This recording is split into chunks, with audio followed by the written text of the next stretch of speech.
Assalamualaikum warahmatullahi wabarakatuh.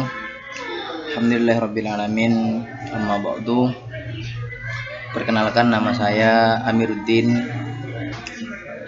kelas G, jurusan Ilmu Politik, Fakultas Ilmu Sosial dan Ilmu Politik. Membuat video ini dalam rangka memenuhi tugas mata kuliah Kepemimpinan Politik, yang pada kali ini saya akan mencoba untuk menjelaskan tip kepemimpinan karismatik dan paternalistik yang menjadi dosen beliau Dr. Muhammad Nasib. Pertama, saya akan mencoba untuk mengawali perbincangan kita pada kali ini dengan apa sih kepemimpinan. Kepemimpinan itu adalah sebuah bakat, sebuah kemampuan dan cara yang menarik, cara yang cantik dan seksi untuk bagaimana mendapatkan dukungan dan diterima oleh siapa yang mendukung, diterima oleh siapa yang berada di sampingnya, diterima oleh siapa yang ada di belakangnya. Misalkan teori kepemimpinan karismatik,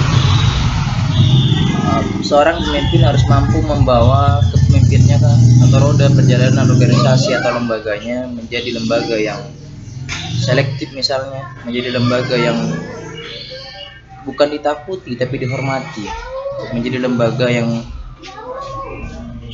tidak mementingkan ego sektoral tapi lebih mementingkan karisma kepribadian yang ada pada seorang pemimpin. Saya awali dari kepemimpinan karismatik. Kepemimpinan karismatik ialah suatu hal yang bisa diartikan dengan sebuah keadaan yang sangat luar biasa dan mampu membawa orang yang berada di bawahnya mendukung, menemukan rasa kagum pada seorang pemimpin. Atas apa mereka itu kagum pada seorang pemimpin? Atribut kepemimpinan yang dipakai adalah mereka kagum dengan kualitas kepribadian yang dimiliki oleh seorang pemimpin. Pemimpin karismatik menampilkan ciri-ciri yang memang sangat luar biasa atas kualitas pribadinya, atas independensi dan kapabilitas yang dimiliki oleh seorang pemimpin. Misalnya yang pertama, seorang pemimpin yang karismatik memiliki visi yang amat kuat atau kesadaran tujuan yang jelas. Dia seorang pemimpin yang memiliki kepemimpinan karismatik, memiliki tujuan yang jelas, memiliki kesadaran. Dalam sebuah teori kesadaran, orang yang tidak sadar dalam menjadi pemimpin akan senantiasa membawa kebobrokan dalam kepemimpinan tersebut. Dalam kepemimpinan karismatik ini tidak. Dia mempunyai tujuan awal dan jelas, terencana untuk bagaimana menjalankan kepemimpinan karismatik tersebut. Yang kedua adalah pemimpin itu bisa mengkomunikasikan visi itu secara efektif. Ada rencana yang memang dibuat untuk bagaimana melatih visi itu akan dilaksanakan. Bagaimana secara seefektif mungkin terlahirnya suatu cara, terlahirnya suatu ide dari seorang pemimpin, gagasan itu dijadikan sebuah efektivitas. Misalnya tidak menggunakan daya waktu yang begitu lama, tidak menghabiskan daya anggaran yang begitu banyak, tapi lebih mementingkan efektivitas, tapi substansialnya itu kena. Substansialnya itu terdapatkan, tujuan utama dari visi tersebut itu tersampaikan, tertunaikan.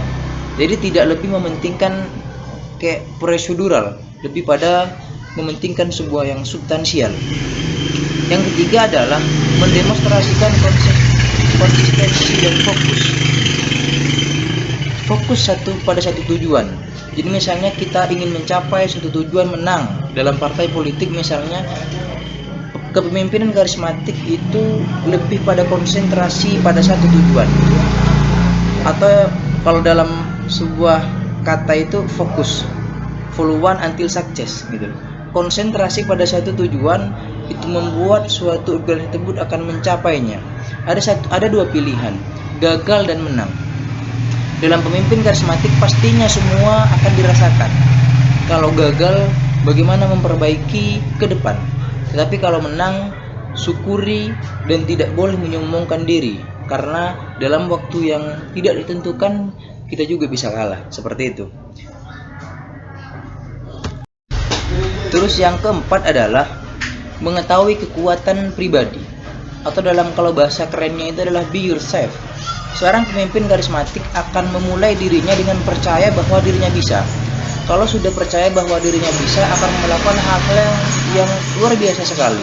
Dia tahu bahwa dianya itu bisa dan bisa berkontribusi pada siapapun, termasuk pada roda kepemimpinan itu.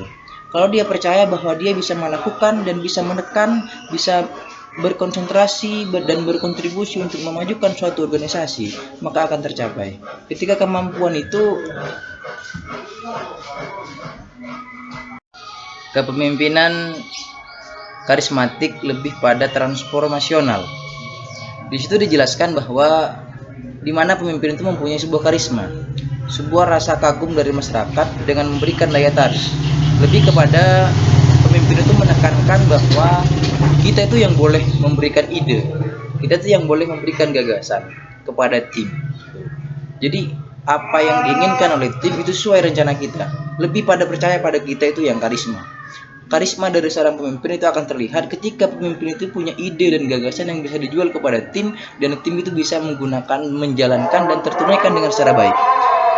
Menemukan tujuan bersama dari apa yang telah kita keluarkan secara ide, dan ide itu menggambarkan akan kemajuan, akan keprogresifan, dinamis, dan lebih-lebih pada kritis dalam sebuah organisasi. Jadi ditentukan dari ide dan gagasan dari seorang pemimpin.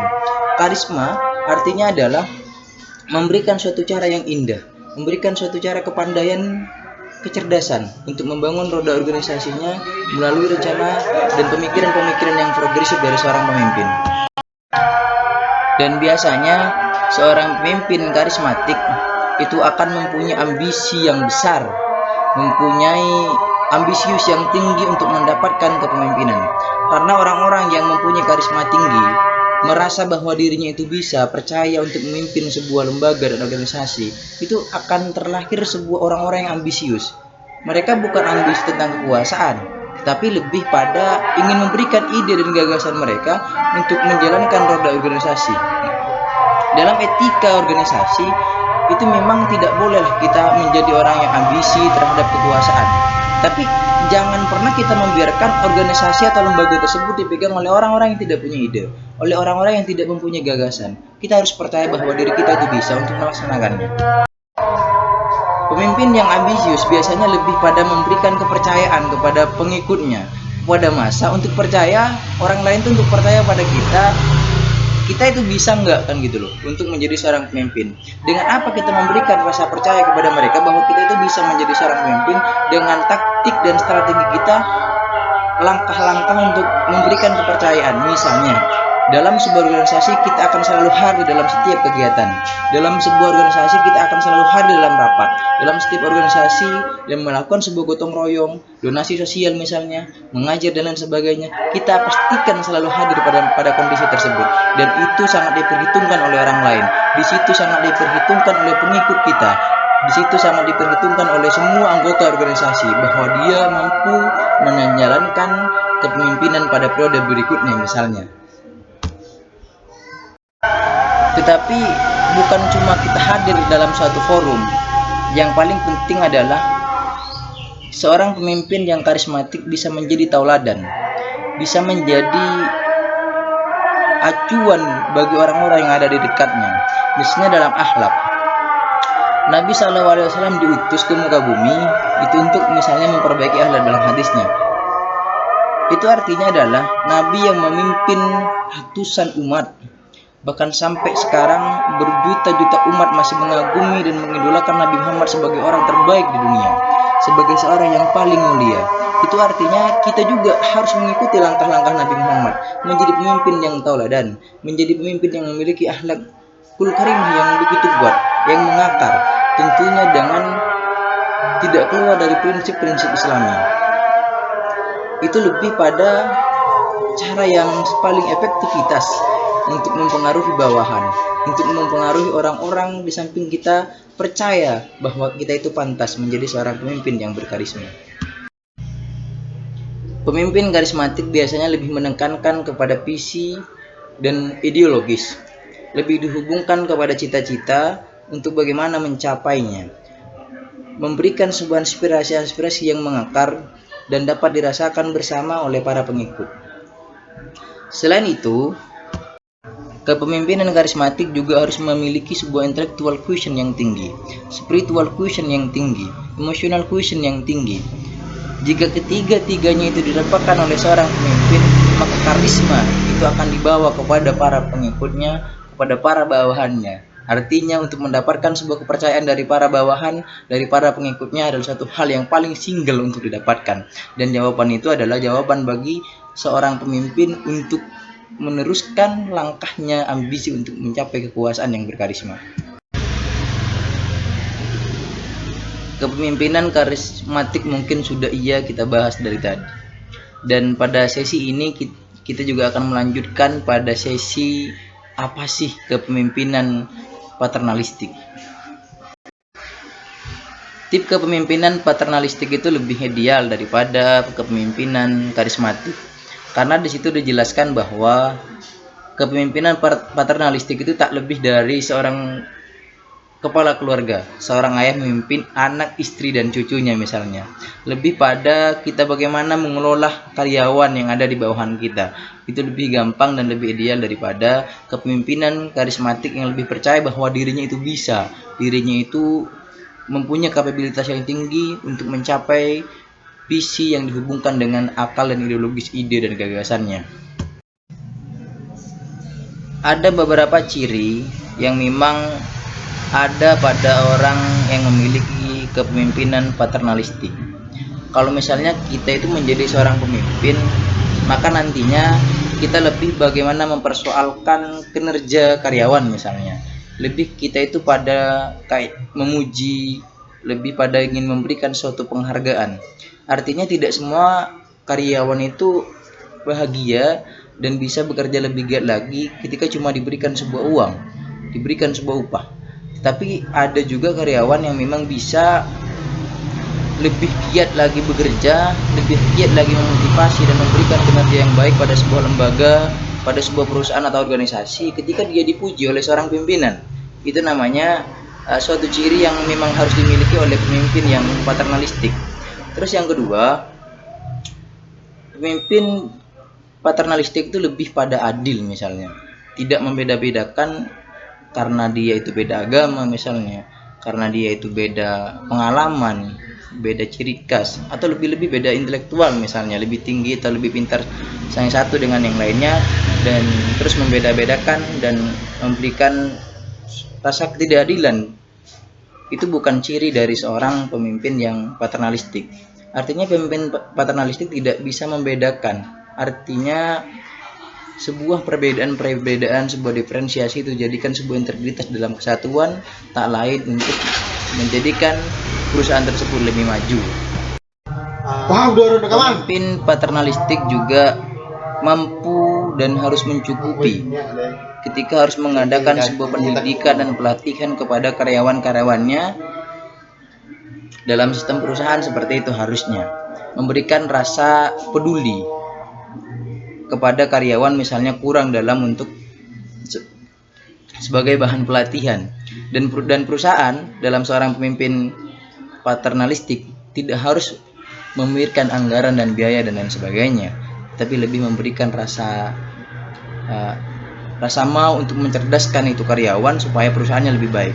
Sama misalnya kepada seorang ayah yang menginginkan anaknya memenuhi sebuah kecerdasan, anaknya bisa mencemerlangkan masa depannya, bisa menyambut masa depan dengan pengetahuan, bisa menyambut masa depannya dengan sebuah intelektual yang tinggi, sebuah spiritual yang tinggi dengan memasukkannya ke pesantren, menumbuhkan suatu kritisisme dengan memasukkan ke universitas, menumbuhkan sebuah emosional dengan memperlakukan moral dalam masyarakat. Itu artinya ayah itu peduli kepada seorang anak. Sama dengan di dalam sebuah perusahaan. Artinya pemimpin paternalistik itu peduli kepada karyawan dengan mengadakan sebuah pelatihan, ke daerah-daerah misalnya untuk menemukan rasa kemanusiaan misalnya.